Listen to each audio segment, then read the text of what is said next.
আল্লাহ পাকের ওয়াজের উপর কোনো ওয়াজ আছে? আবার বলছি, আল্লাহ পাক বলেছেন, আল্লাহ রাব্বুল আলামিন কোনো জাতির অবস্থা ততক্ষণ পরিবর্তন করেন না যতক্ষণ না নিজেরাই নিজেদের অবস্থা পরিবর্তনের চেষ্টা করে।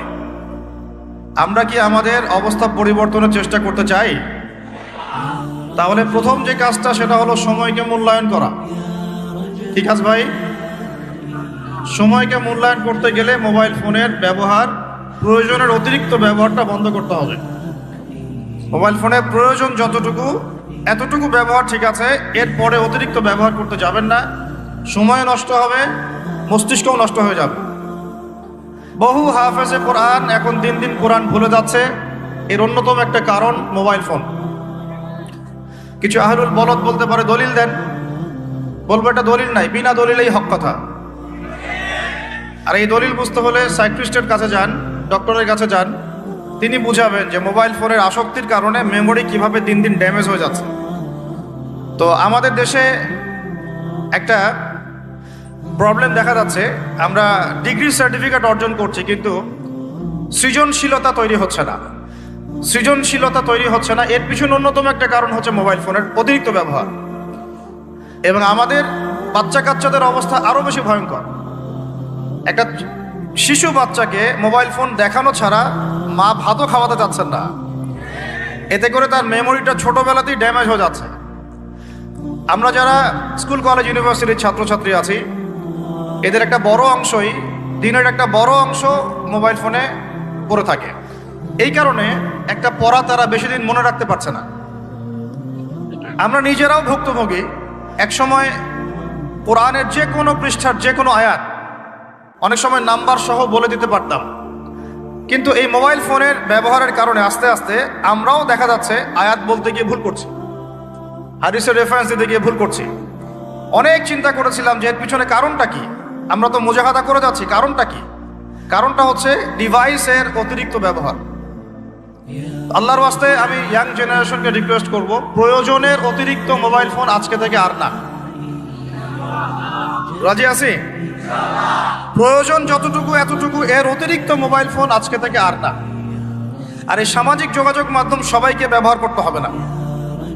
একটা বিষয় যদি সামনে চলে আসে, এই বিষয়টাকে নিয়ে সবাইকে কথা বলতে হবে না, সবাইকে পোস্ট দিতে হবে না, সবাইকে লিখতে হবে না, সবাইকে শেয়ার করতে হবে না। যারা ওই বিষয়ে বিশেষজ্ঞ তারা সেই বিষয়ে কথা বলবেন। চান যখন আমরা বিশেষজ্ঞদের থেকে সবার কাছে একটা দায়িত্ব দিয়ে দেই, সবাই যে যার মতো করে বলতে থাকে, তখন ওই বিষয়ের মৌলিকতা নষ্ট হয়ে যায়। এ কারণে আপনি দেখবেন বাংলাদেশের মতো জায়গায় এই জাতিটার একটা মৌলিক সমস্যা হচ্ছে, কোনো ইস্যুই 7 দিনের বেশি স্টে করে না। অক্টোবর মাসের শুরুর দিকে 3 থেকে 6 তারিখের দিকে আমরা যেভাবে হুরমাতুল আকসা, বাইতুল মুকাদ্দাস, প্যালেস্টাইন, গাজা, জেরুজালেম এগুলো নিয়ে যেমন সরব ছিলাম, আস্তে আস্তে আস্তে আমরা এগুলো থেকে দূরে সরে গেলাম, আমরা ভুলে গেলাম। কারণ কি? কারণ আমরা হয়ে গেছে একটা ইস্যু পাগল জাতি। এর অন্যতম একটা কারণ হচ্ছে সামাজিক যোগাযোগ মাধ্যমের যে গঠনমূলক ব্যবহার, এটা আমরা সবাই জানি না, আমরা বুঝি না আমরা কি ব্যবহার করছি, কেন করছি, কিভাবে করা উচিত। যদি সরকার থেকে একটা নীতিমালা দেওয়া হতো আর একটা যোগ্যতার মানদণ্ড দেওয়া হতো যে এই যোগ্যতা না অর্জন করা পর্যন্ত সামাজিক যোগাযোগ মাধ্যমে অ্যাকাউন্ট খুলতে পারবে না, তাহলে দেখতেন সমাজটা সুশৃঙ্খল হয়ে যেত। এগুলোর ক্রাইটেরিয়া দেওয়া দরকার যে এই যোগ্যতা অর্জন না করা পর্যন্ত কেউ এখানে আসতে পারবে না। তখন দেখবেন একটা সুশৃঙ্খলতা থাকবে। সবসময় সবাইকে বাক স্বাধীনতা দিতে হয় না। আমেরিকার মতো রাষ্ট্রেও যারা গণতন্ত্রের ধারক ও বাহক বলে দাবি করে, তাদের দেশেও কিন্তু দেখবেন আমভাবে সবার ভোটাভুটিতে সিনেটের সদস্য নির্ধারিত হয় না। প্রেসিডেন্ট যেটা নির্ধারিত হয়, এটা হচ্ছে ওদের স্পেশাল যে পার্লামেন্টের সদস্যরা আছে তাদের ভোটাভুটির ভিত্তিতে হয়। ওরাও এখানে ইসলামিক সুরা পদ্ধতি মেনে চলে। তারা সবার হাতে এই বড় বড় বিষয়ের দায়িত্ব চাপিয়ে দেয় না। তো প্রথমে এতগুলো কথা বলার উদ্দেশ্য হচ্ছে যুবকদেরকে একটা বিষয় সচেতন করা, যে আপনার মেধা, আপনার সময়, আপনার প্রতিভা, এই পুরো বিষয়গুলো এখন মোবাইল ফোন খেয়ে ফেলছে আপনার। এখন এখান থেকে বের হওয়ার আপনার কাছে পথ যেহেতু নাই, অতএব যতটুকু ইউজ করতে আপনি পারেন প্রয়োজনে অতটুকু ইউজ করবেন, বাকি সময় ফোনে পড়ে থাকবেন না। রাজি আছি? কারণ আমরা বলেছিলাম আয়াত শুরুতে একটা আয়াত বলেছিলাম, আল্লাহ পাক কোনো জাতির অবস্থা ততদিন পর্যন্ত পরিবর্তন করেন না যতদিন না তারা নিজেরা কি বলেন নিজেদের অবস্থা পরিবর্তনের চেষ্টা করে। তাহলে প্রথম পরিবর্তনটা শুরু হোক আপনার সময়কে মূল্যায়ন থেকে। আল্লাহ পাক তৌফিক দান করেন। আল্লাহ পাক কিন্তু সূরা আসরে বলেছেন, ওয়াল আসরি, সময়ের কসম, মহাকালের কসম, সময়ের কসম, ইন্নাল ইনসানা লাফি খুসর, আমি আল্লাহ সময়ের কসম করে বলছি পুরো মানব জাতি ক্ষতির মধ্যে আছে। ইল্লাল্লাযীনা আমানু, তারা ব্যতীত যারা ঈমান এনেছে, ওয়া আমিলুস সলিহাত, এবং সৎ আমল সম্পাদন করেছে, ওয়া তাওয়াসাউ বিল হক, পরস্পরকে সত্যের উপদেশ দিয়েছে, ওয়া তাওয়াসাউ বিস সবর, এবং পরস্পরকে ধৈর্যের উপদেশ দিয়েছে। আর আল্লাহ পাক এখানে সময়কে মূল্যায়ন করতে বলেছেন। তো যদি আমরা জাতিগতভাবে পরিবর্তন চাই এবং এই বিশ্বে আবারও সেই আগের মতো মাথা উঁচু করে বাঁচতে চাই, সবার আগে সময়কে মূল্যায়ন করতে হবে। আল্লাহ পাক তৌফিক এনায়েত করেন, আমিন। আর এই সময়কে মূল্যায়নের পথে বাধাই হচ্ছে স্মার্টফোন। কিভাবে? আমার আজকের আলোচনার টপিক কিন্তু স্মার্টফোন না। শুরু করলাম কারণ আপনারা অনেকেই ফোন বের করে দাঁড়িয়ে আছেন সেলফি তোলার জন্যে, ভিডিও করার জন্যে। এগুলো দিয়ে গাজাবাসীর কোনো উপকার নাই। এইসব করে সারা বিশ্বে নির্যাতিত উম্মার তাদের রক্তের ঋণ শোধ হবে না। এগুলো করে আমাদের মাজলুম বোনদের ইজ্জতের বদলা নেওয়া যাবে না। এখনো হচ্ছে, ভবিষ্যতেও হয়তো হবে, অতীতেও হয়েছে। এই ঋণ আপনি সব শোডাউন করে শোধ করতে পারবেন না। তো এগুলো মৌলিক কাজ নয়, এগুলো মৌলিক কোনো কাজ নয়। এগুলো বরং কোনো কোনো ক্ষেত্রে অতিরিক্ত শোডাউন করতে গিয়ে উপকারের চেয়ে ক্ষতি হয়ে যায় বেশি। কারণ আপনারা একটু চোখ কান খোলা রাখে দেখবেন, যাদেরকে নিয়েই শোডাউন বেশি করা হয়েছে, আপনারা তাদেরকে আর ধরে রাখতে পারেন নাই। কি বুঝলেন কথা? কেউ বুঝে ঠিক বলছে, কেউ না বুঝে ঠিক বলছে। যাদেরকে নিয়ে আপনারা বেশি বেশি শোডাউন করেছেন, তাদেরকে আপনারা ধরে রাখতে পারেন নাই। তাহলে এখন সেই শূন্য স্থানগুলো কি কে পূরণ করবে? যারা শোডাউন করতো তারা কি পূরণ করতে পেরেছে? না। অতএব এগুলো বন্ধ করেন, মৌলিক কাজ করি। মৌলিক কাজ হচ্ছে আমরা জাতিটাকে পরিবর্তন করতে চাই কি চাই না? পরিবর্তনের দরকার আছে কি নাই? আমাদের কি সব কিছু সুন্দর চলছে? যদি বাহিরের চোখ দিয়ে দেখেন তাহলে মনে হবে হ্যাঁ সব সুন্দর চলছে, তাই না? মসজিদ আছে আমাদের, মাদ্রাসা আছে আমাদের, আমরা মুসলমান কালিমা পড়েছি, লা ইলাহা ইল্লাল্লাহ পড়েছি, মুহাম্মাদুর রাসূলুল্লাহ পড়েছি, আমরা মাশাআল্লাহ আমাদের বোনরা পর্দা করে, আপনারা ওয়াজ মাহফিলে আসছেন, ইত্যাদি ইত্যাদি। আপনারা যদি বাহিরের চোখ দিয়ে দেখেন মনে হবে সব ঠিকই আছে, কিন্তু আমাদের এই বাহিরের চোখের বাহিরেও ভিতরে একটা চোখ আছে। এটা কি বিশ্বাস করেন? বাহিরের চোখ দিয়ে যদি দেখেন তাহলে মনে হবে সব ঠিক আছে। কেমন? মসজিদ আছে, মাদ্রাসা আছে, আমাদের ওলামায়ে কেরাম আছেন, আমাদের ইসলামের বই পুস্তক লেখা হচ্ছে, আপনারা নামাজ পড়ছেন, কেউ কেউ যাকাত দিচ্ছে, আমাদের বোনরা পর্দা করছে, আমাদের ভাইরা ওয়াজ মাহফিলে আসছে, এভরিথিং ইজ গোয়িং ফাইন। আপনার কাছে এটা মনে হবে যে সব ঠিকই আছে, তাই না? থিংস আর অল রাইট, সব ঠিক আছে। কিন্তু ভিতরের চোখ দিয়ে দেখা শিখলে আপনি বুঝবেন যে এই সব ঠিকের অন্তরালে আসলে কিছুই ঠিক নাই। আগে আপনাকে বুঝাচ্ছি ভিতরের চোখটা কি, তারপরে বুঝাবো কিভাবে সব ঠিক নাই। ভিতরের চোখটা বুঝতে হলে আপনাকে সূরা কাহফ পড়তে হবে। কোন সূরা ভাই? আরো জোরে বলি, কোন সূরা? নবী সাল্লাল্লাহু আলাইহি ওয়াসাল্লাম বলেন, সাল্লাল্লাহু আলাইহি ওয়াসাল্লাম যখনই নাম আসবে পড়বেন সাল্লাল্লাহু আলাইহি ওয়াসাল্লাম। 10 নেকি হবে ইনশাআল্লাহ, 10টা গুনাহ মাফ হবে ইনশাআল্লাহ, 10 বার আল্লাহ রহম করবেন ইনশাআল্লাহ, এবং আপনার মর্যাদা 10 গুণ বাড়ায় যাবে ইনশাআল্লাহ। যখনই নবী মুহাম্মাদের নাম আসবে পড়বেন সাল্লাল্লাহু আলাইহি ওয়াসাল্লাম। যে যত বেশি দরুদ পড়ে সে ইনশাআল্লাহ তাআলা তত নিশ্চিন্তে টেনশন ফ্রি জীবন যাপন করবে ইনশাআল্লাহ। ওই দলিলগুলো ইনশাআল্লাহ আরেকদিন দিব, আজকে এটা আলোচনার টপিক নয়। এখন নবী সাল্লাল্লাহু আলাইহি ওয়াসাল্লাম বলেছেন, যে ব্যক্তি জুমার দিনে সূরা কাহফ তেলাওয়াত করে, কোন দিনে ভাই? তাহলে এক জুমা থেকে আরেক জুমা পর্যন্ত আপনার জীবন, আপনার এই সময়টা আল্লাহ রাব্বুল আলামিন নূর দিয়ে ভরে দিবেন। সুবহানাল্লাহ। আরেকটা হাদিসে আসছে নবী সাল্লাল্লাহু আলাইহি ওয়াসাল্লাম বলেছেন, সূরা কাহফের প্রথম 10টা আয়াত অথবা শেষের 10টা আয়াত, আরেকটা বর্ণনা আসছে প্রথম 3টা আয়াত, মানে প্রথম 10 বা প্রথম 3 বা প্রথম 3, 10, শেষের 10, সবগুলোই। এগুলো যারা মুখস্থ করবে, আমল করবে, পাঠ করবে, তার জীবদ্দশায় যদি দাজ্জালও বের হয়, সেই দাজ্জাল তার কোনো ক্ষতি করতে পারবে না। এই সূরাটাকে নবী সাল্লাল্লাহু আলাইহি ওয়াসাল্লাম দাজ্জালের সাথে সম্পৃক্ত করেছেন, অন্য সূরাকে করেন নাই। এই সূরাটা যখন আপনি পড়বেন অর্থসহ, আপনি দেখবেন এখানে 4টা গল্প আছে। কয়টা ভাই?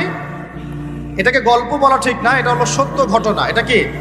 সত্য ঘটনা। একটা হচ্ছে আসহাবুল কাহাফের ঘটনা, গুহাবাসীর ঘটনা। 2 নম্বর হচ্ছে 2 বন্ধুর ঘটনা, একজন ধনী বিত্তশালী আর একজন অতি দরিদ্র ইমানদার। কখনো পড়েছিলেন কি? পড়া হয়েছিল? 3 নম্বর হচ্ছে যুলকারনাইন আলাইহিস সালাম, তার ঘটনা, নাম শুনেছেন? আর 4 নম্বর হচ্ছে নবী মুসা আলাইহিস সালাম এবং খিদর আলাইহিস সালামের ঘটনা।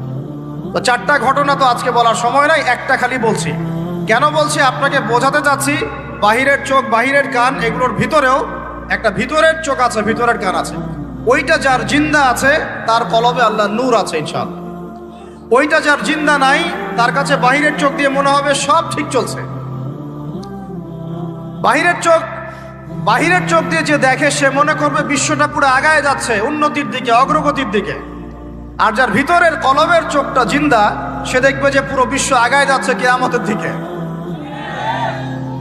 বাহিরের চোখ দিয়ে যে দেখে সে মনে করবে যে বিশ্ব রাজনীতির মনে হয় খুব সুন্দর অবস্থা। আর ভিতরের চোখ দিয়ে দেখলে আপনি বুঝবেন বিশ্ব রাজনীতি যাচ্ছে একটা মালহামার দিকে। বাইরের চোখ দিয়ে দেখবেন মনে হবে সব সুন্দর চলছে, আমরা হালাল খাচ্ছি। আর ভিতরের চোখ দিয়ে দেখলে দেখবেন যে 90% মানুষের রিজিক হারাম। বাইরের চোখ দিয়ে দেখলে আপনি মনে করবেন মেয়েরা এগিয়ে যাচ্ছে, মাশাআল্লাহ, কত উন্নতি, অগ্রগতি, প্রোগ্রেস, নারী জাগরণ আন্দোলন। আর ভিতরের চোখ দিয়ে দেখলে আপনি দেখবেন মেয়েরা আগাচ্ছে ঠিকই, কিন্তু আস্তে আস্তে তারা জাহান্নামের দিকে এগিয়ে যাচ্ছে। বাইরের চোখ দিয়ে আপনি দেখবেন মুসলিমদের সংখ্যা প্রচুর, আমাদের ভয় কিসে, এত সংখ্যা, লক্ষ লক্ষ, কোটি কোটি। ভিতরের চোখ দিয়ে দেখলে বুঝবেন প্রকৃত পাক্কা ইমানদারের সংখ্যা হাতে গোনা যায়। বাইরের চোখ দিয়ে দেখলে মনে হবে যে অনেকে তো বিশুদ্ধ আকীদার দাওয়াত দিয়ে বেড়াচ্ছে। ভিতরের চোখ দিয়ে দেখলে বুঝবেন এটা মুনাফিকি মানহাজ চালু করেছে।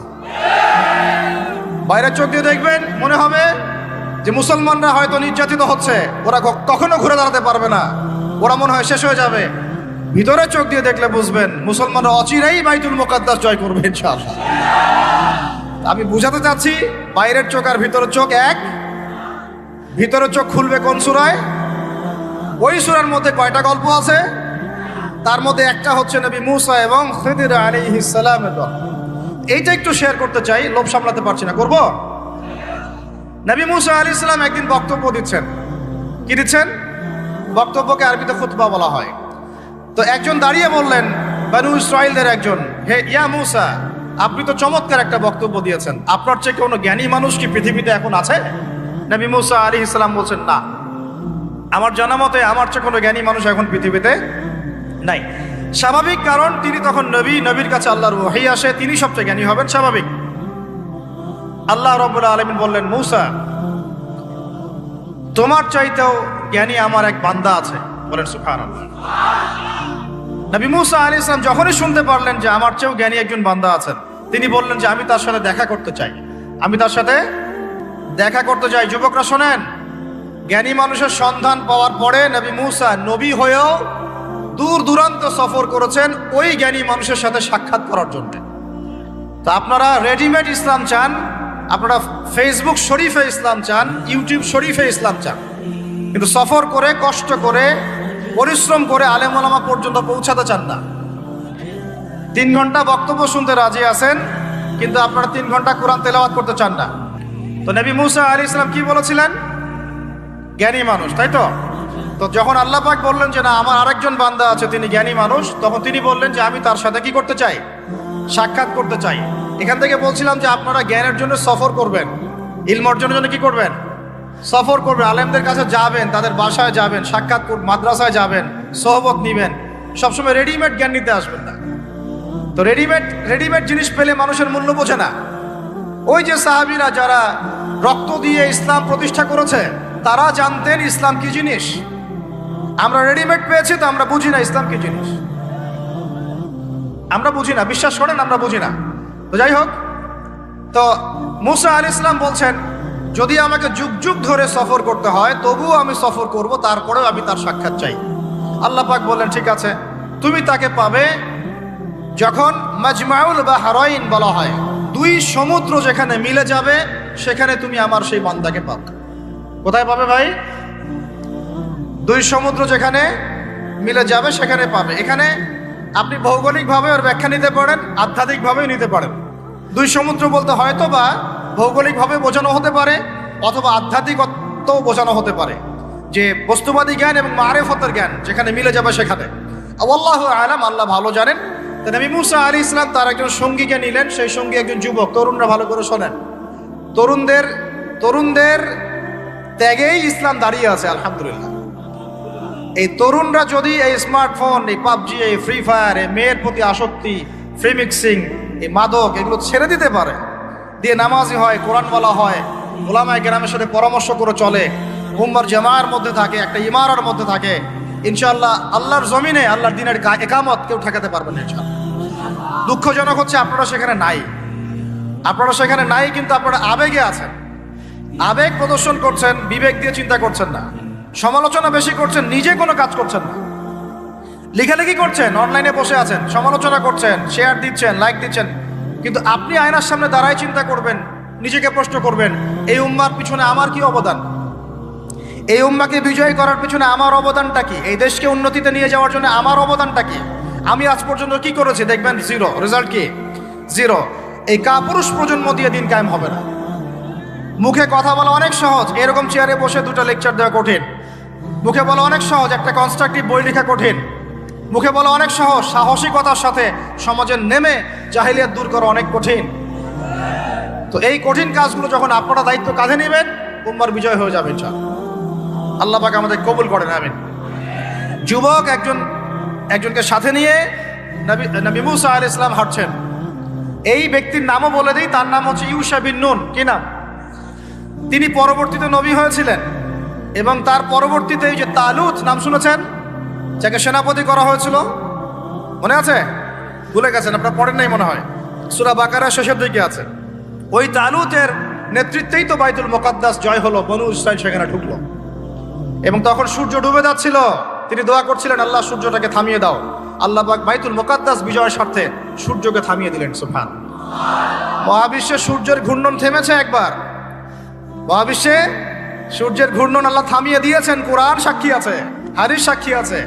আবার অচিরেই নবী সাল্লাল্লাহু আলাইহি ওয়াসাল্লাম বলেছেন, দাজ্জাল যখন আসবে, ওর শাসন যখন শুরু হবে, 40 দিনের প্রথম দিনটা হবে 1 বছরের সমান।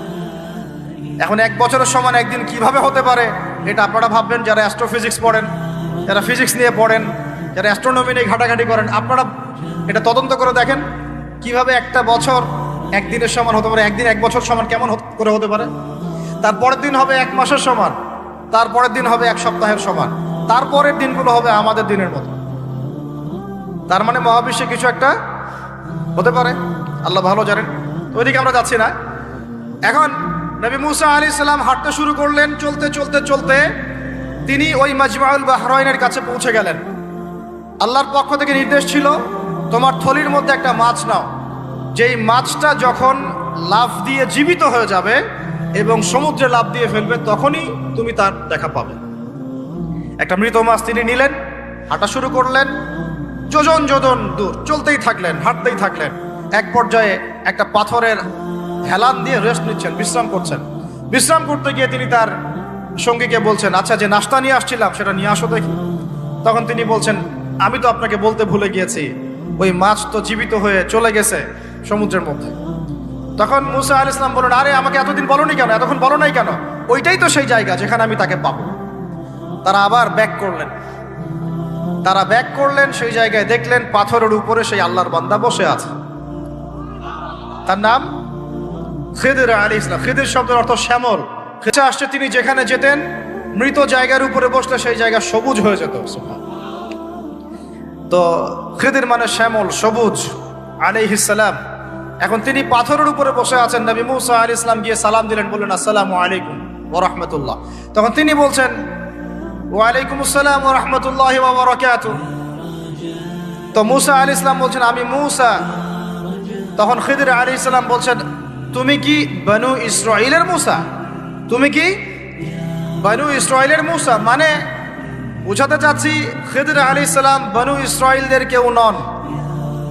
পৃথিবীর সবচেয়ে জ্ঞানী মানুষ বনু ইসরাইলদের মধ্যে নন, তিনি বনু ইসরাইলের বাইরে কেউ একজন। তাই এখনকার যে স্টেট অফ ইসরায়েল দাবি করে যে তারা হচ্ছে ইহুদি এবং তারা বনু ইসরায়েল, তারাই পৃথিবীর সবচেয়ে এলিট সোসাইটি, বাকি সবাই তেলাপোকা, ওদের এই দলিল, এই কথার উল্টা দিকে কোরআন কথা বলেছে। খিদির বনু ইসরায়েলের কেউ ছিল না। তো পৃথিবীর সবচেয়ে সেরা মানুষ, জ্ঞানী মানুষকে খুঁজতে হলে নবী মুহাম্মদ সাল্লাল্লাহু আলাইহি ওয়াসাল্লামের উম্মতে আসতে হবে। কথা বুঝতে পারছেন? পরতে পরতে দলিল আছে, একটু ঠান্ডা মাথায় গভীরভাবে ভাবার চেষ্টা করতে হবে। তো এখন খিদির আলাইহিস সালামকে নবী মূসা আলাইহিস সালাম বলছেন যে, হাল আদুল্লুকা আলা আন তুআল্লিমানি মিম্মা উল্লিমতা রুশদা। আমি শুনেছি আল্লাহ আমাকে বলেছেন যে আপনি পৃথিবীর সবচেয়ে জ্ঞানী মানুষ, তাহলে আমি কি আপনার সাথে সঙ্গী হতে পারি, সফর করতে পারি, যে আপনাকে আল্লাহ পাক যে জ্ঞান শিক্ষা দিয়েছেন আপনি আমাকেও শেখাবেন? এটা হলো স্টুডেন্টের একটা আর্তনাদ। ছাত্র হিসেবে তিনি বলছেন, আমি কি আপনার সঙ্গী হতে পারি? আল্লাহ আপনাকে যে জ্ঞান শিখিয়েছেন আমাকেও শিখাবেন। দেখেন, একজন নবী কথা বলছেন। আর আমাদের তো মাশাআল্লাহ, ওই যে বললাম, জ্ঞান শেখার কোনো ফিকির নাই। 6 মাসের একটা কোর্স করতে পারি না, কোরআন তেলাওয়াত শিখবো 3 মাসের কোর্স করতে পারি না, 3 ঘন্টা ওয়াজ শুনতে রাজি, 3 ঘন্টা আমরা বই পড়তে পারি না। তো এই প্রজন্মটা দিয়ে হবে না ভাই। আমি আপনাদেরকে পরিবর্তন করতে চাই, আল্লাহ পাক যেন কবুল করেন, তৌফিক দান করেন। এখন খিদির আলাইহিস সালাম বলছেন, ইন্নাকা লান তাস্তাতিআ মাইয়া সাবরা। টিচারের কি কথা, কি দূরদর্শিতা! টিচার বলছেন যে তুমি তো আমার সাথে সবর করতে পারবে না। সঙ্গী হওয়ার আগেই কথা বলা শেষ। আপনি এসে আমাকে বলছেন, ভাই আপনার সাথে কি সফর করতে পারি, একটু এলেম শেখাবেন, আর আমি বলছি আপনি তো সফর করতে পারবেন না। তো কি পরিমাণ জ্ঞান, গভীরতা, দূরদর্শিতা থাকলে, ভবিষ্যৎ সম্পর্কে দূরদর্শিতা থাকলে তিনি আগেই বলতে পারেন যে আপনি সফর করতে পারবেন না। ক্লাসে আপনি পড়িয়েছেন মনে করেন 100 জন বাচ্চাকে, শেষে আপনি বললেন যে অমুক আব্দুর রহমান সে ফার্স্ট হতে পারে, এবং আব্দুর রহিম তুমি ভালো স্টুডেন্ট না, তুমি দুষ্টামি করো, পড়াশোনা করো না, তুমি ফার্স্ট হতে পারবে না, লাস্ট হবা তুমি। তো রেজাল্টের দিন দেখা গেল সত্যি সত্যি আব্দুর রহমান ফার্স্ট হয়েছে, আব্দুর রহিম লাস্ট হয়েছে। তার মানে কি টিচার গায়েবের খবর জানে? এটা কি তার হিকমা, তার প্রজ্ঞা, তার বাসিরা, তার অভিজ্ঞতা? আল্লাহ পাক তাকে সেই জ্ঞানটা দিয়েছিলেন। তো মুসা আলাইহিস সালামকে মুখের উপর বলে দিলেন যে তুমি তো আমার সাথে সফর করতে পারবে না। মুসা আলাইহিস সালাম বলছেন, সাতাজিদুনি ইনশাআল্লাহু সাতাজিদুনি ইনশাআল্লাহু সাবিরান ওয়ালা আ'সি লাকা আমরা। ইনশাআল্লাহ আপনি আমাকে ধৈর্যশীল পাবেন এবং আমি আপনার কাজে কোনো বিঘ্ন সৃষ্টি করব না। তখন তিনি বলছেন, ঠিক আছে, যদি তুমি আমার সাথে যেতেই চাও তাহলে ফালা তাসআলনি আন শাই, আমার সাথে চলতে গেলে কোনো প্রশ্ন করা যাবে না। কেমন টিচার! টিচার দেখেন, আমার সাথে চলো, জ্ঞান অর্জন করতে চাও করো, কোনো প্রশ্ন করতে পারবে না। একটা হাদিসেও আসছে, একটা কম ধ্বংস হয় যখন নবীদেরকে অতিরিক্ত প্রশ্ন করে, এটা কেন, ওইটা কেন, ওইটা কেন। বেশি প্রশ্ন করতে হয় না, অতিরিক্ত প্রশ্ন করতে হয় না। তো যাই হোক, সফর শুরু হলো। ফানতালাকা, তারা হাঁটা শুরু করলেন। হাত্তা ইযা রাকিবা ফিস সাফিনাতি খারাকাহা। চলতে চলতে একটা নদী আসলো। তো এই নদীর পার হয়ে আরেক জায়গায় যেতে হবে, কিন্তু এটা পার হওয়ার জন্য তাদের কাছে অর্থ নাই। এক নৌকার মাঝি, সে বিনামূল্যে এটাকে পার করার জন্য প্রস্তাব দিল, ঠিক আছে বিনামূল্যে পার করে দিব। সেই নৌকায় করে তারা যখন যাচ্ছেন, যেতে যেতে তীরে পৌঁছার আগেই সেই নৌকার তলদেশটা খিদির আলাইহিস সালাম ফুটা করে দিলেন। নেন এখন। কি কাজটা দেখে কি ভালো মনে হচ্ছে না খারাপ? আমি আপনার গাড়িতে করে ধরেন যাচ্ছি, গাড়িটা যখন আপনি আমার বাসা পর্যন্ত পৌঁছে দিবেন তার আগে নামলাম, নাইমা আপনার টায়ার চেকটা পাস্ট করে দিলাম। আপনি আমাকে কি বলবেন? কিছু বলবেন না, ফেসবুকে গিয়ে স্ট্যাটাস দিবেন অথবা লাইভে আসতে পারেন, তাই না? এই আর কি।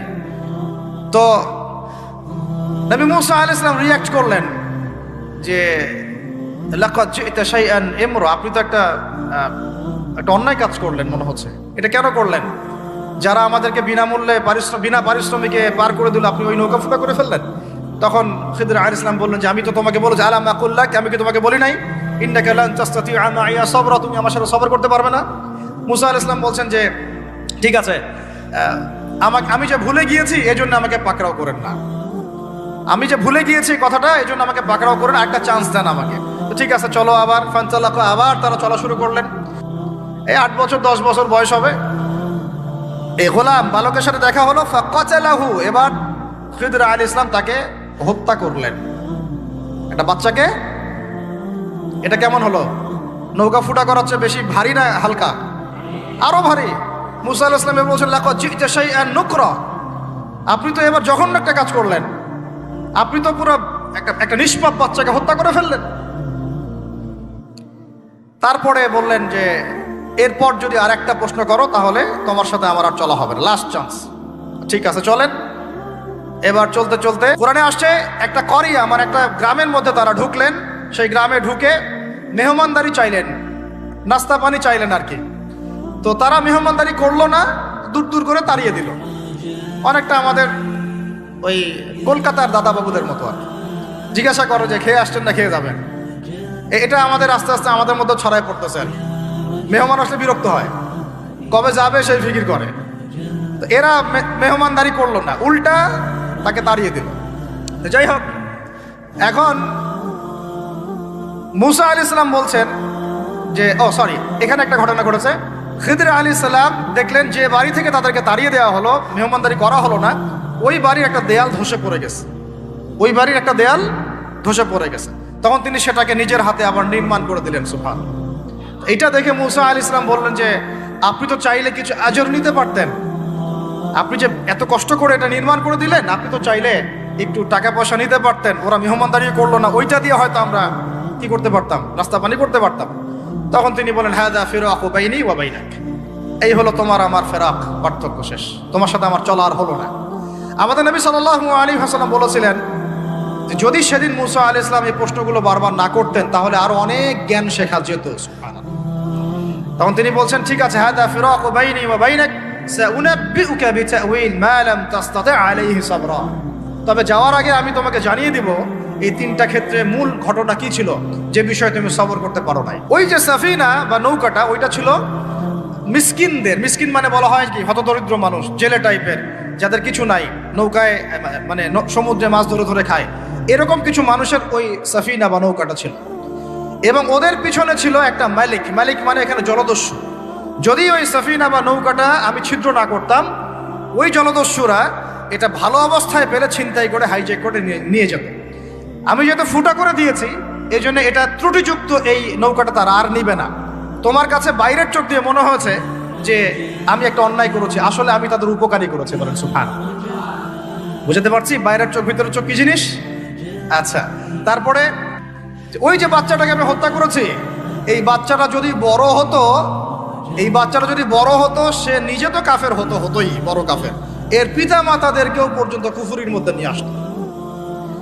মানে একটা কাফের প্রজন্ম তো তৈরি করতোই, বরং এই কাফের মানুষকে কাফের করার জন্য নাস্তিক মুরতাদ বানানোর মিশন নিয়ে মাঠে নামতো। মেলে না? ওই জন্য আমি ছোটবেলায় এদেরকে হত্যা করে দিয়েছি, যাতে বড় হয়ে কাজটা করতে। আমরি, আমি এটা নিজের ইচ্ছায় করি নাই, এটা আল্লাহ পাকের আদেশ ছিল। বলি সুবহানাল্লাহ। আর ওয়াম্মাল জিদার ফাকানা লিগুলামাইনি ইয়াতীমাইনি ফিল মাদিনা ওয়া কানা তাহতাহু কানজুল লাহুমা। সুবহানাল্লাহ। আর 3 নাম্বার তিনি বলছেন, আর ওই যে দেয়ালটা আমি নির্মাণ করেছি, এই দেয়ালটা ছিল ওই বাড়ির 2 এতিম বালকের। সুবহানাল্লাহ। ওয়া কানা আবুহুমা সালিহা, তাদের বাবা ছিল সৎ। আর ওই দেয়ালের নিচে তাদের বাবা মায়ের রেখে যাওয়া পৈতৃক সম্পত্তি, খাজানা ছিল। যদি দেয়াল নির্মাণ না করতাম, মানুষ সেই খাজানা নিয়ে চলে যেত। দেয়াল নির্মাণ করেছি, ওরা যখন বড় হবে তখন ওই খাজানা তারা অটোমেটিকলি পেয়ে যাবে। তো 3টা ক্ষেত্রেই, হে মূসা, তুমি সবর করতে পারো নাই, তোমার কাছে মনে হয়েছে যে আমি অন্যায় করছি, কিন্তু আসলে এই প্রত্যেকটা ক্ষেত্রে আমি সঠিক ছিলাম, তুমি ভুলছেন। এখানে একটা চমৎকার শিক্ষা আছে, একটা চমৎকার গভীর একটা শিক্ষার ব্যাখ্যা আছে, অন্তর্দৃষ্টির শিক্ষা, যে শুধুমাত্র বাইরের চোখ দিয়ে আর বাইরের এইসব সাক্ষরতার হাত দিয়ে, সার্টিফিকেট দিয়ে, নাম সিগনেচার করে, এত বইপত্র পড়েই মানুষ প্রকৃত শিক্ষিত হয় না। একটা গভীর একটা বুঝ দরকার, আল্লাহর মারেফত দরকার, আল্লাহর নূর দরকার, তাসকিয়া দরকার, দূরদর্শিতা দরকার, যেটাকে আমরা হিকমা বলি।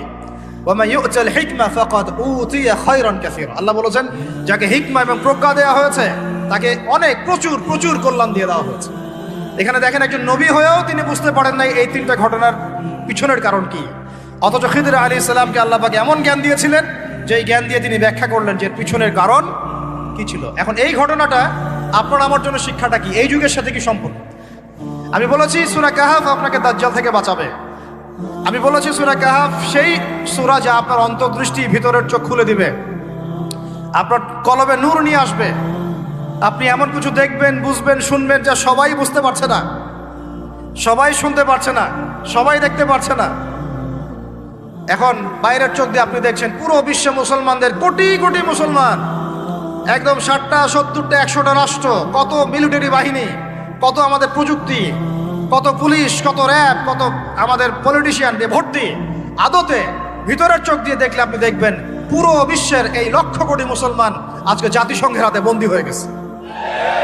ও যদি বলে ডানে যাও, মুসলমানরা ডানে যায়, যদি বলে বামে যাও, মুসলমানরা বামে যায়, কিছুই করার নাই। এটা ভিতরের চোখ দিয়ে আমরা দেখছি, ভিতরের চোখ দিয়ে। এটাকে ফর্ম করা হয়েছে দ্বিতীয় বিশ্বযুদ্ধের পরে 1945 সালের দিক থেকে। এটার এজেন্ডাই ছিল একটা, যে পুরো বিশ্বের কাফেরদেরকে ঐক্যবদ্ধ করা এবং সারা বিশ্বের মুসলিমদেরকে নির্যাতন করা। প্রত্যেকটা জায়গায় মুসলিমরা যেখানে নির্যাতিত হয়েছে এর পিছনে এদের একদম স্পষ্ট ভূমিকা ছিল। এখন পর্যন্ত যদি আগামীকাল আপনি শোনেন যে গাজার মধ্যে 1000 শিশুকে হত্যা করা হয়েছে, তবুও এরা ঐক্যবদ্ধভাবে মাজলুমদের পক্ষে কোনো অবস্থান নিবে না। এরা বরং ওই জালেমদের পক্ষে অবস্থান নেবে এবং বলবে আমরা আমাদের বন্ধুদের সাথে আছি। এটা হচ্ছে আসল চরিত্র, যেটা আপনি বাইরের চোখ দিয়ে বুঝতে পারছেন না, কিন্তু আপনি খিদির হলে বুঝতে পারতেন আসল ঘটনা কি। আমার কথা কি বুঝতে পারছেন? আর এটা বাইরের চোখ দিয়ে দেখলে আপনি বিশ্ব রাজনীতিতে বুঝবেন যা হচ্ছে এগুলো মুসলমানদের কল্যাণের স্বার্থে হচ্ছে না, বরং আমাদের স্বার্থকে জলাঞ্জলি দিয়ে ওরা ওদের স্বার্থ প্রতিষ্ঠা করছে। আল্লাহ পাক এই জালেমদের থেকে আমাদেরকে হেফাজত করেন। এইটা হচ্ছে মূল তাগুতি শক্তি, পুরো বিশ্বের মূল তাগুত, মূল কুফর, মূল শিরকের গোড়াই হচ্ছে এটা। বিশ্বাস করেন ইমামুল মাহদী যখন আসবেন এবং ঈসা ইবনে মারইয়াম যখন আসবেন, ইনশাআল্লাহ তাআলা এই গোড়ার তাগুতি শক্তির কোনো অস্তিত্ব এই পৃথিবীতে থাকবে না ইনশাআল্লাহ। আমরা এটাও জানি 80টা পতাকা একত্রিত হবে। কতটা? 80টা পতাকা একত্রিত হয়ে মুসলমানদের বিরুদ্ধে তারা যুদ্ধ করবে। ইতিহাসের ছাত্র কেউ থাকলে আমার সামনে দাঁড়ায় বলেন তো, যে এই পুরো বিশ্বের ইতিহাসে কোনোদিনও 80টা ফ্ল্যাগ একত্রিত হয়ে মুসলমানদের বিরুদ্ধে লড়েছে? হয়েছে এই ঘটনা কখনো? তার মানে হয় বর্তমানে হবে অথবা ভবিষ্যতে হবে। আর আপনাকে যদি জিজ্ঞাসা করি এটা কাদের দ্বারা সম্ভব, পুরো বিশ্বের 80টা ফ্ল্যাগকে একত্রিত করা কাদের দ্বারা সম্ভব? আপনার বিচক্ষণতা থাকলে, খিদির যদি আপনি হয়ে থাকেন, আপনি বুঝতে পারবেন কাদের দ্বারা সম্ভব। এখন এটা হলো জিওপলিটিক্যাল অবস্থা। তবে ওইখানে যে ওদের মধ্যে সবাই এক তা নয়, ওদের মধ্যেও দুটো ভাগ আছে। এক শ্রেণীর নাসারা আছে যারা মুসলমানদের কাছাকাছি থাকবে, যারা দেখবেন মুসলমানদের পক্ষে অবস্থান নেবে। আর এক শ্রেণীর নাসারা থাকবে যারা মুসলমানদের সরাসরি শত্রুতা করবে। এই বিষয়ে আল্লাহ পাক সূরা মাইদার মধ্যে স্পষ্ট বলেছেন, ইয়া আইয়ুহাল্লাযীনা আমানু, হে মুমিনগণ, লা তাত্তাখিযুল ইয়াহুদা ওয়ান নাসারা আউলিয়া, তোমরা ইহুদি এবং নাসারাদেরকে বন্ধুরূপে গ্রহণ করো না। কে বলেছেন? কে বলেছেন? এখন আপনি কি আল্লাহর দিকে তেরে আসবেন? আপনি কি আল্লাহর সামনে আল্লাহর দিকে তেরে আসবেন? হ্যাঁ, আল্লাহ আপনি কেন এই কথা বললেন, আপনি কেন অসাম্প্রদায়িক কথা বললেন, এমন কথা বলবেন? আল্লাহ বলছেন সূরা মাইদা আয়াত নাম্বার 51-তে, কত নম্বর? আল্লাহ বলছেন, ইয়া আইয়ুহাল্লাযীনা আমানু, হে মুমিনগণ, তোমরা যদি মুমিন হয়ে থাকো, লা তাত্তাখিযুল ইয়াহুদা ওয়ান নাসারা আউলিয়া, ইহুদি এবং নাসারাদেরকে বন্ধুরূপে গ্রহণ করো। এখন কি আল্লাহ পাক সব ইহুদিকেই বলছেন, সব ইহুদি সব নাসারাকেই বলছেন, সব খ্রিস্টানকে বলছেন? উত্তর না। কাদেরকে বলছেন? বা'দুহুম আউলিয়া ও বা'দ, ইহুদি নাসারার মধ্যে যারা একে অপরের বন্ধু, ইহুদি নাসারাদের মধ্যে যারা একে অপরের বন্ধু, আল্লাহ পাক তাদেরকে আমাদেরকে বন্ধুরূপে গ্রহণ করতে নিষেধ করেছেন। কেন?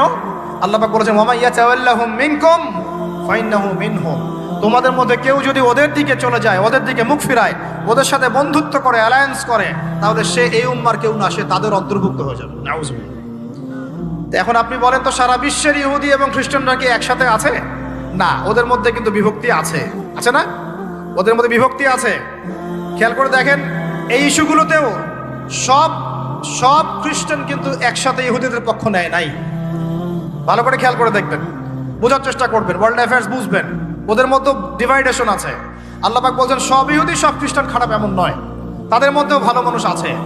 কিন্তু যারা যে ইহুদি যে খ্রিস্টানরা একে অপরের বন্ধু, তাদেরকে তোমরা বন্ধুরূপে গ্রহণ করো না। তাহলে আমাকে বলেন তো, স্ট্রেট ফরওয়ার্ড বলি, যে যারা প্যালেস্টাইনে জুলুম করছে, যে জারজ রাষ্ট্র, তাদের বন্ধু কোন খ্রিস্টানরা?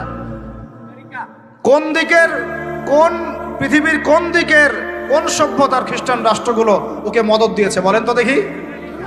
সর্বপ্রথম ওকে বড় করেছে ব্রিটেন। কে বড় করেছে? এবং এই পশ্চিমা সভ্যতা, ওর সাথে আরো অনেকগুলো কান্ট্রি আছে। তারপরে দ্বিতীয় বিশ্বযুদ্ধের পর 1914 সালে যখন অটোম্যানদেরকে পরাজিত করা হয়েছে, তখন ব্রিটেন ইহুদিদেরকে ঢুকিয়েছে জেরুজালেমে। তারপরে পেলে পেলে বড় করেছে। তারপর যখন ওরা একটু শক্তিশালী হয়ে গেছে, তখন ব্রিটেনের রোল শেষ। দ্বিতীয় বিশ্বযুদ্ধের পর সে দায়িত্ব চাপিয়ে দিয়েছে আমেরিকার হাতে। এরপরে সে এই জারজ রাষ্ট্রটাকে আস্তে আস্তে বড় করতে করতে ওই শিশু থেকে একদম ঘোড়সাওয়ারের ঘোড়ায় পরিণত করেছে, আরো শক্তিশালী করেছে। এবং বিগত 1945 থেকে এই 2024 পর্যন্ত, এখন পর্যন্ত প্রত্যক্ষ মদত দিয়ে দিয়ে সে তাকে বিশ্বের রুলিং স্টেট বানিয়েছে। এখন সে বিশ্বের মুসলমানদেরকে বলে, ওঠো, মুসলমানরা ওঠে, বসতে বললে বসে। বাস্তবতা এইটা। বাস্তবতা এটা না যে আপনার অনেক মসজিদ আছে, অনেক মাদ্রাসা আছে, অনেক মুসলমান আপনারা, যুব সমাজের একদম বিস্ফোরণ, একজন বক্তা আসছে, একদম আল কোরআনের আলো ঘরে ঘরে জ্বালো। আদতে এগুলোর কোনো মূল্য হচ্ছে না। আদতে এগুলো দিয়ে সারা বিশ্ব দিন প্রতিষ্ঠা হচ্ছে না। কারণ বিশ্বের বাস্তবতা আমরা বুঝতে পারি নাই। বিশ্বের বাস্তবতা বুঝতে হলে খিজির হতে হবে। বিশ্বের বাস্তবতা এইটাই যে ওরা এখন এত শক্তিশালী একটা অবস্থায় গিয়েছে, ওখান থেকে আমাদেরকে তারা কন্ট্রোল করা শুরু করেছে বিগত প্রায় 100 বছর থেকে। কত বছর থেকে? এগুলো আমাদের হুঁশই নাই। আমরা মনে করি মাশাআল্লাহ আমি 5 ওয়াক্ত নামাজ পড়ি, কাম খালাস, আমি যাকাত দিয়েছি, কাম খালাস, আমি একদম পর্দা করি, মাশাআল্লাহ সব কাম খালাস, আমি একটা মসজিদ করেছি, বাস কাম খালাস, আমি মাশাআল্লাহ একটা মাদ্রাসা চালাই, বাস দিন কায়েম হয়ে গেছে। No, not at all. Question গেলেও না। যতদিন পর্যন্ত মুসলমানরা আবার সেই ওমর ইবনে খাত্তাবের শাসন কায়েম করতে পারে নাই, এই বিশ্বে মুসলমানরা স্বাধীন নয়। আমরা এখনো স্বাধীনতা অর্জন করতে পারি নাই।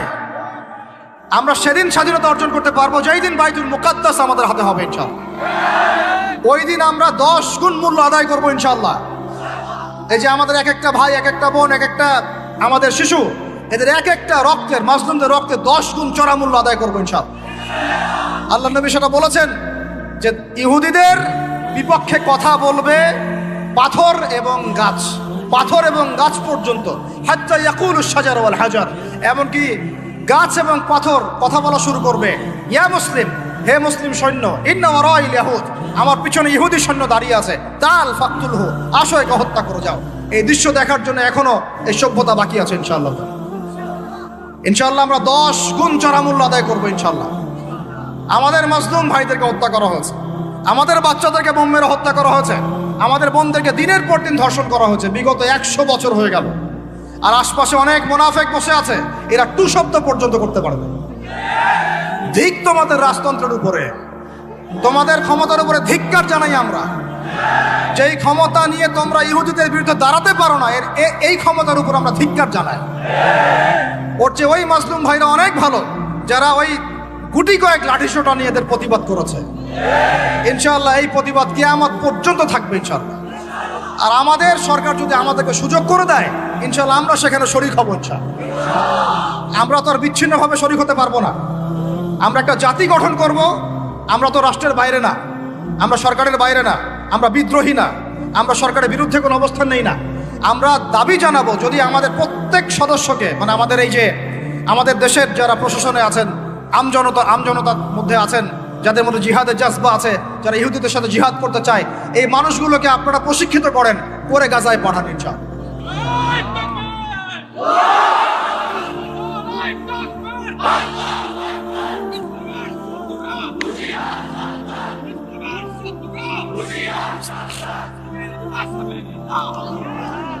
আমি এখানে গরম গরম বক্তব্য দিতে আসি নাই।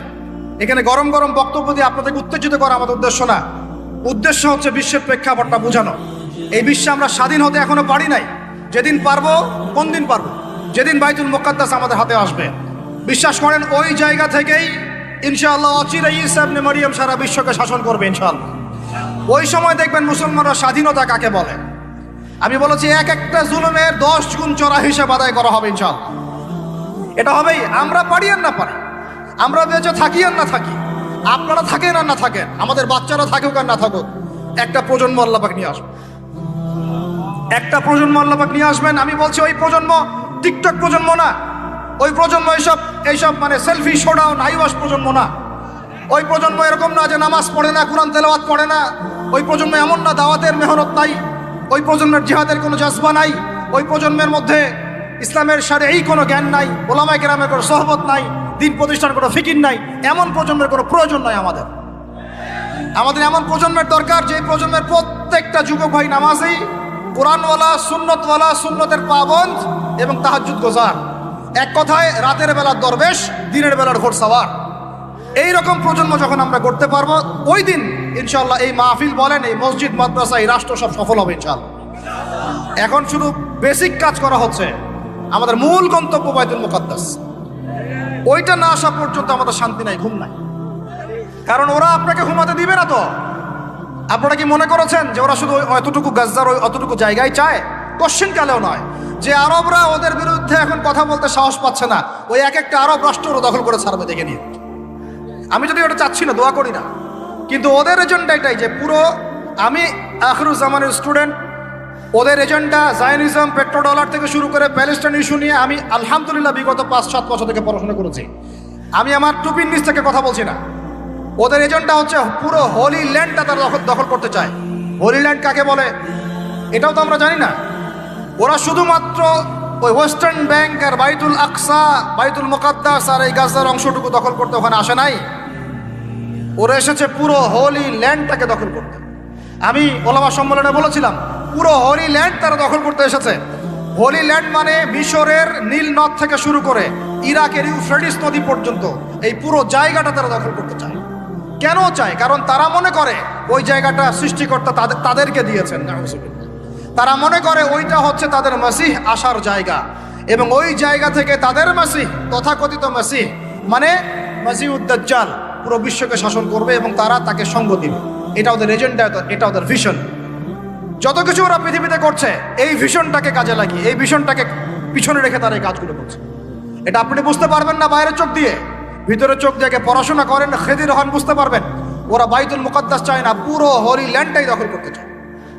এ কারণে এই উদ্দেশ্যেই তারা বিগত 100 বছর থেকে পুরো ওয়ার্ল্ড অ্যাফেয়ার্সের আগে রাজনীতির নিয়ন্ত্রণ নিয়েছে। কিসের নিয়ন্ত্রণ নিয়েছে? আপনি নিচু জায়গায় যত কথাই বলেন, ওই জায়গার ক্ষমতা আপনার হাতে না থাকলে আপনি জনগণকে সর্বোচ্চভাবে ইসলামের দিকে আনতে পারবেন না। আপনি এখন যদি সবাইকে জোর করে মাস্ক পরাতে পারেন আইন প্রয়োগ করে, এভাবে ওই ক্ষমতা হাতে থাকলে প্রত্যেক জনগণকে কোরআনও শেখানো যায়। ওই ক্ষমতাটা ইসলামের দরকার আছে। যদি ওই ক্ষমতার বলে প্রত্যেক মানুষকে মসজিদে সোশ্যাল ডিস্টেন্স মেনটেন করানো যায়, তাহলে ওই ক্ষমতা যদি হাতে থাকতো প্রত্যেক মা বোনকে পর্দা করানো যেত, প্রত্যেক যুব ভাইকে দিন শেখানো যেত, বাধ্যতামূলক কোরআন শিক্ষাও চালু করা যেত, বাধ্যতামূলক কোরআন শিক্ষার সাথে হাদিসের শিক্ষা চালু করা যেত, সিলেবাসের মধ্যে নবীর সিরাত সংযোজন করা যেত। ইসলামে এই ক্ষমতাটা দরকার আছে, কিন্তু এটাকে অ্যাচিভ করার যে পথ পদ্ধতি, এই পথ পদ্ধতির মধ্যে আমরা আসলে কেউ নাই। নবীর তরিকার মধ্যে আমরা নাই, আমরা পড়ে আছি পশ্চিমা তরিকার মধ্যে। পশ্চিমা তরিকা দিয়ে ওই জায়গায় আপনি যেতে পারবেন না। আর যদি যেতে পারেনও, পশ্চিমারা আপনাকে সেখানে থাকতে দিবে না। আমাদের এখানে সবচেয়ে ভালো মানুষ যিনি, এখানকার এই এলাকার যিনি দায়িত্বশীল, তিনি যদি সবচেয়ে মুত্তাকি পরহেজগার মানুষ হন, তিনিও যদি দাঁড়িয়ে বলেন যে আমি ইসলামের পক্ষে আছি, কোরআনের পক্ষে আছি, হাদিসের পক্ষে আছি, আমি বাইতুল মুকাদ্দাসের পক্ষে আছি, মাজলুম ফিলিস্তিনিদের পক্ষে আছি, তার উপর থেকে চাপ চলে আসবে। কারণ পুরো বিশ্বের শক্তিটা নিয়ন্ত্রণ করছে এখন ইহুদিরা, নাসারারা, জায়নিস্টরা। ওই জায়গায় যতক্ষণ পর্যন্ত আঘাত না পড়ছে ততক্ষণ পর্যন্ত আপনি বিশ্বে স্বাধীন হতে পারবেন। অতএব বাইরের চোখ দিয়ে না, ভিতরের চোখ দিয়ে দেখতে শিখুন। তো ভিতরের চোখ পুরো জিও পলিটিক্সটা আপনাকে বুঝাবে। ভিতরের চোখ দিয়ে দেখলে আপনি দেখবেন মুসলমানরা এখনও তাদের অধীনে পরাধীন হয়ে আছে। এখান থেকে আমরা স্বাধীনতা চাই ইনশাআল্লাহ। আল্লাহ পাক আমাদেরকে সেই স্বাধীনতা অর্জন করার তৌফিক দান করেন। এবার অর্থনৈতিক জীবনে আসেন। অর্থনৈতিক জীবনে এসে দেখবেন আপনি মাশাআল্লাহ মনে করবেন যে আপনি তো হালাল খাচ্ছেন, হ্যাঁ, গরুর গোশত খাচ্ছেন প্রত্যেক জুমায়। আমরা মাশাআল্লাহ মুরগির রোস্ট খাচ্ছি। ঢাকার মানুষ তো খালি খায় আর খায়, সবাই খাচ্ছে মাশাআল্লাহ বসে, ছেলে মেয়ে, ফুচকা, চটপটি, এইটা ওইটা, খাবারের দোকানের অভাব নাই, সবাই খাচ্ছে। ভাবখানা এমন যে দুনিয়াতে এসেছেই খাওয়ার জন্যে। দুনিয়াতে আসছে 3টা কাজ, খাবো, টয়লেট করব, আর মেয়েদের সাথে সহবাস করব, ব্যাস, দ্যাটস অল। ভাবখানা দেখলে এমন মনে হয় আমাদের। আল্লাহ পাক আমাদেরকে বুঝদান করেন, হেফাজত করেন। এগুলো করতে দুনিয়াতে আসি নাই আমরা, এগুলো আমাদের মূল কাজ নয়, এগুলো আমাদের প্রয়োজন।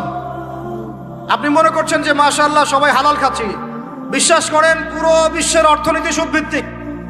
একদম খোলামেলা বা কুলু কওলান সাদীদা বললাম, আল্লাহ পাক বলেছেন একদম স্পষ্ট সরাসরি খোলামেলা কথা বলো, পুরো বিশ্বের অর্থনীতি সুদভিত্তিক। যারা এই পুরো বৈশ্বিক অর্থনৈতিক সিস্টেমের মধ্যে ঢুকে গেছে, অর্থাৎ ওয়ার্ল্ড ব্যাংক, IMF এবং ফেডারেল রিজার্ভ ব্যাংকের আওতায় চলে আসছে, এরকম কোন সেন্ট্রাল ব্যাংক 100% সুদ মুক্ত হতে পারবে না, ফুল স্টপ, কোনোভাবেই সম্ভব না। আপনি যত বড় মুসলিম কান্ট্রি হন না কেন, আপনি এদের আওতায় থাকলে কোনো অবস্থাতেই সুদ মুক্ত থাকতে পারবেন না। তাহলে এখন আমি যদি আপনাকে প্রশ্ন করি, বিগত 20 বছর থেকে একটা রাষ্ট্র এই জালেমদের বিরুদ্ধে লড়াই করেছিল এবং সাম্প্রতিক সময়ে তাদের কারেন্সি মার্কিন ডলারকে ছাড়িয়ে গেছে, তারা কিভাবে পেরেছে? এই তথ্য কি আপনাদের কাছে আছে? তথ্য আছে, নাম মেনশন করার দরকার নাই, আপনারা বুঝতে পারেন কি পারেন না? এই মোল্লাদের দৌড় মসজিদ পর্যন্ত নয়, এই মোল্লাদের দৌড় হবে বাইতুল মুকাদ্দাস পর্যন্ত ইনশাআল্লাহ। ওইখানে নামাজ না পড়া পর্যন্ত এদের ঘুম হবে না ইনশাআল্লাহ, দেখে নিয়ে। এখন কথা হচ্ছে তারা পড়লো কিভাবে? অনেক কারণ, যাকাত ভিত্তিক অর্থনীতি, তারপরে দ্বৈত অর্থনীতি, হালাল অর্থনীতি, দুর্নীতি কমানো, কৃষিভিত্তিক অর্থনীতি। 3 বছরের মধ্যে ঘুরে দাঁড়িয়েছে, মাত্র 3 বছরের মধ্যে সারা বিশ্বের অর্থনীতি এখন সুদ ভিত্তিক। এখান থেকে ঘুরে দাঁড়াতে হলে আমরা অবশ্যই পারবো, কেন পারবো না? আমাদের প্রথম কাজ করতে হবে সমস্ত দুর্নীতি বন্ধ করে ফেলতে হবে, 1 নাম্বার। যত কালো টাকা সব সাদা করে ফেলতে হবে, এবং যারা কালো টাকার সাথে সম্পৃক্ত সবগুলোকে ধরবেন, ভিতরে ঢুকাই ফেলবেন। একদম ওমরের শাসন, একদম ওমরের শাসন কায়েম করে ফেলতে হবে। আমরা সে জায়গায় যেতে চাচ্ছি না, আমরা বলছি আপনারাই সেই কাজ করেন। আমরা উদাত্ত আহ্বান জানাচ্ছি, যেই থাকুক উপরে, আমরা দোয়া করতে সমস্যা আছে? আমরা সেই জায়গায় জোর করে যেতে চাচ্ছি না, অন্তত আমার এই ইচ্ছা নাই। আর আমি কোনো পলিটিক্যাল দলের মানুষও না, জীবনে করিও নাই, করার ইচ্ছাও নাই। আমি আমার অনুরোধ, আমার আক্ষেপ, আমার আবদার হচ্ছে সমস্ত দুর্নীতিবাজদেরকে ধরবেন আর সাইজ করবেন। ওমর রাদিয়াল্লাহু তাআলা আনহুর মতো সে যদি দাড়িওয়ালাও হয়, টুপিওয়ালা হয়, পাগড়িওয়ালা হয়, জুব্বাওয়ালা হয়, ইমাম হয়, তবু তাকেও ধরবেন, কোনো সমস্যা নেই। সমস্ত কালো টাকাকে সাদা করে ফেলবেন, দেখবেন এমনি বাইতুল মালের সম্পদ বেড়ে গেছে, আলহামদুলিল্লাহ। দ্বিতীয় কাজ, যাকাত ভিত্তিক অর্থনৈতিক সিস্টেম চালু করা। বাংলাদেশে এমন প্রচুর মানুষ আছে যাদের একজনের যাকাতের টাকা দিয়ে একটা গ্রামের মানুষকে খাওয়ানো যাবে ইনশাআল্লাহ। এরা যাকাত দেয় না, এরা ট্যাক্সও দেয় না, সরকারকে করও দেয় না, যাকাতও দেয় না। এই ট্যাক্স ফাঁকি দেওয়া মানুষ, কর ফাঁকি দেওয়া মানুষ, এই জোচ্চরদেরকে ধরতে হবে, ধরে এদের কাছ থেকে যাকাত আদায় করতে হবে, বাধ্যতামূলক যাকাত আদায় করতে হবে। শিগগিরের জন্য বসে থাকার কোনো প্রয়োজন হবে না, আমাদের টাকা দিয়ে আমরাই চলতে পারবো ইনশাআল্লাহ। 3 নাম্বার হচ্ছে দ্বৈত অর্থনীতি। ওরা কিন্তু একটা কারেন্সি চালায় নাই, একাধিক কারেন্সি চালিয়েছে। এটা অর্থনীতিবিদ যারা তারা বুঝবেন। একটা কারেন্সির অনেক দুর্বলতাও আছে, এগুলো নিয়ে আমি খোলামেলা কথা এই মাহফিল স্টেজে বলতে পারবো না। বসতে চাইলে বসেন আমার সাথে, অর্থনীতি নিয়ে বসতে চাইলে আমার সাথে বসেন, আমরা আলোচনা করি, কথা বলেন, আমাদেরকে মূল্যায়ন করেন, কথা শোনেন। ইউসুফ আলাইহিস সালাম বলেছিল না যে আমি বিশ্বস্ত, আমাকে দায়িত্ব দেন? আমি বলতে চাই আমি বিশ্বস্ত, আমাকে দায়িত্ব দেন। আমাকে 5 বছর সময় দেন, পুরো দেশের শিক্ষা সিস্টেম চেঞ্জ করে দেবো ইনশাআল্লাহ। প্লে গ্রুপ থেকে প্লে গ্রুপ থেকে নিয়ে মাস্টার্স পর্যন্ত এমন শিক্ষানীতি প্রণয়ন করা সম্ভব যে আমাদের বাচ্চারা একদম প্লে থেকে মাস্টার্স পর্যন্ত বাংলা, ইংরেজি, অঙ্ক এবং জেনারেল সাবজেক্টগুলোর সাথে কোরআন হাদিসের একটা অপূর্ব সমন্বয়ে পড়াশোনা করবে ইনশাআল্লাহ। একা করে দিতে পারবো ইনশাআল্লাহ তাআলা। আমাকে এরকম 100 জন শিক্ষাবিদ দেন, 100 জন আলেম ওলামা দেন, একটা প্যানেল করে দেন, পুরো দেশের শিক্ষা চেঞ্জ করে দেওয়া যাবে ইনশাআল্লাহ। যাদেরকে রেখেছেন এদের মাথায় গোবর আছে, যাদেরকে রেখেছেন এদের মাথায় টাটকা গোবর আছে।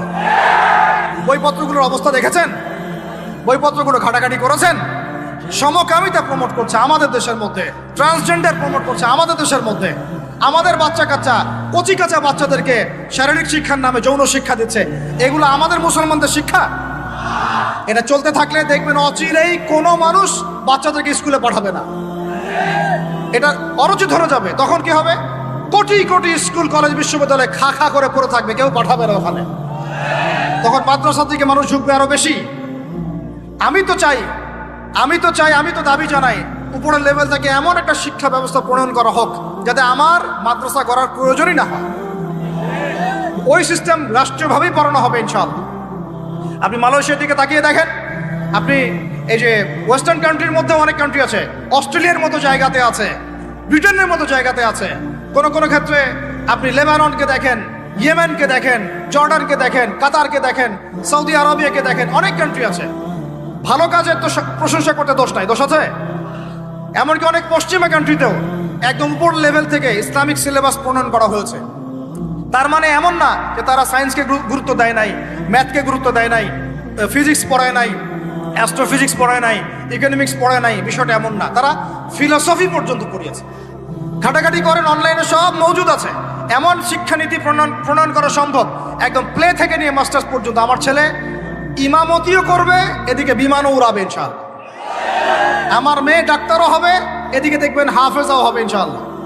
একজন মুফতি সাহেব, তিনি ফতোয়াও দিবেন, একই সাথে বিশ্ব অর্থনীতি সম্পর্কেও জানবেন ইনশাআল্লাহ। একজন আর্মি অফিসার, তিনি যেমন সামরিক ক্ষেত্রে লিডার হবেন, তেমনি দেখবেন ফিকহের কিতাব মোতালা করে ফতোয়াও দিতে পারছেন ইনশাআল্লাহ।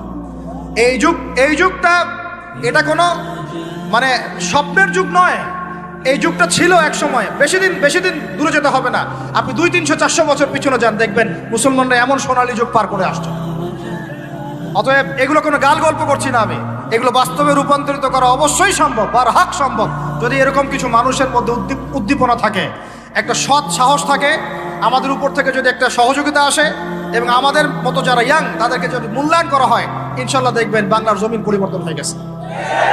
এই পরিবর্তন হলে দেশের জন্য কোনো খারাপের কিছু নাই, রাষ্ট্র পিছিয়ে যাবে না, রাষ্ট্র আরো এগিয়ে যাবে ইনশাআল্লাহ তাআলা। আরো ব্যাপার আছে, আপনি মালয়েশিয়ার একটা ক্লাস 10-এর বাচ্চার দিকে তাকান।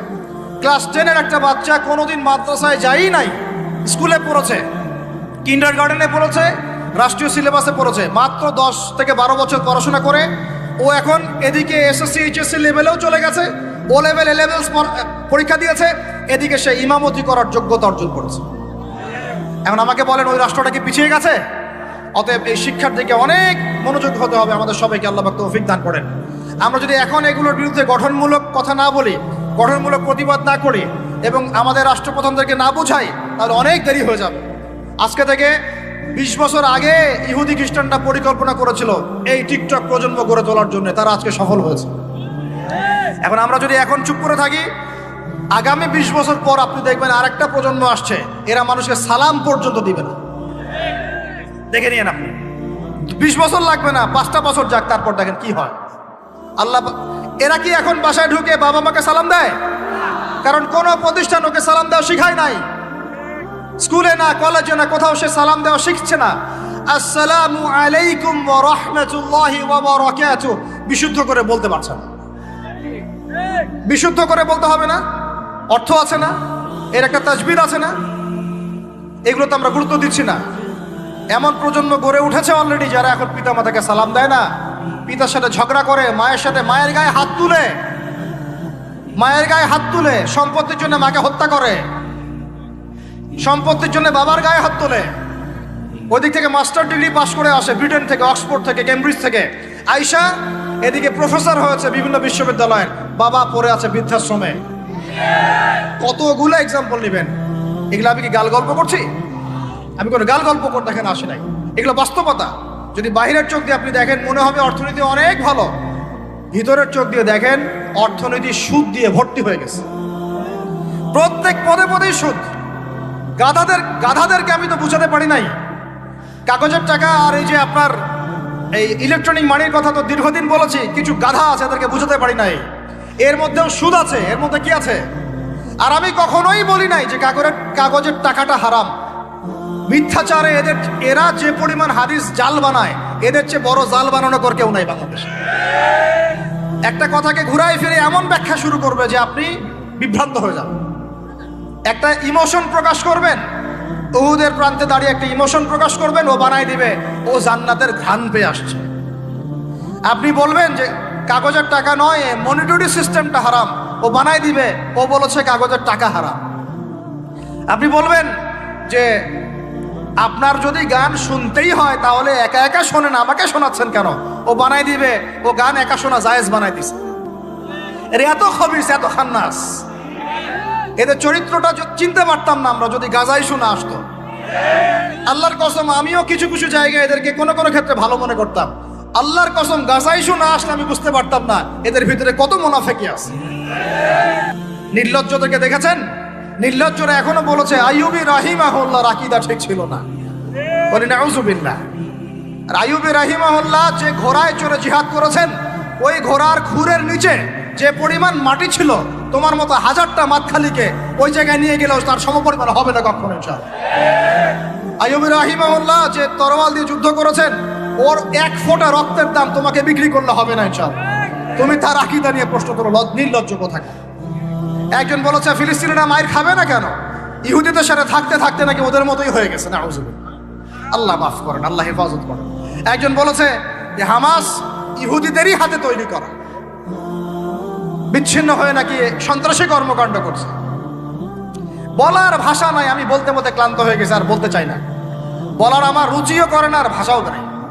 তবে এতটুকু আপনাদেরকে আমি আশ্বস্ত করতে চাই, ইনশাআল্লাহ তাআলা বাংলাদেশের হকপন্থী ওলামায়ে কেরামদের যে জামা আছে, কওমি করণের ওলামায়ে কেরামদের যে হকপন্থী ওলামায়ে কেরামদের জামা আছে, প্রত্যেক বই, প্রত্যেক মেম্বার, প্রত্যেক আলোচনায় তারা আল আকসা ইস্যুটাকে জীবিত রাখবে ইনশাআল্লাহ। এটাকে আমরা জীবিত রাখবো ইনশাআল্লাহ। ওরা এটাকে ভুলিয়ে দিতে চাচ্ছে, এই জন্য নতুন নতুন ইস্যু তৈরি করার চেষ্টা করছে। খবরদার, আপনারা এই ইস্যুতে পা দিবেন না। আপনাদেরকে ভিতরে চোখ খুলতে হবে এবং মূল গন্তব্য চিনতে হবে। আল্লাহ রাব্বুল আলামিন আমাদের সবাইকে ভিতরে চোখ দিয়ে এই বিশ্বকে দেখার তৌফিক দান করেন।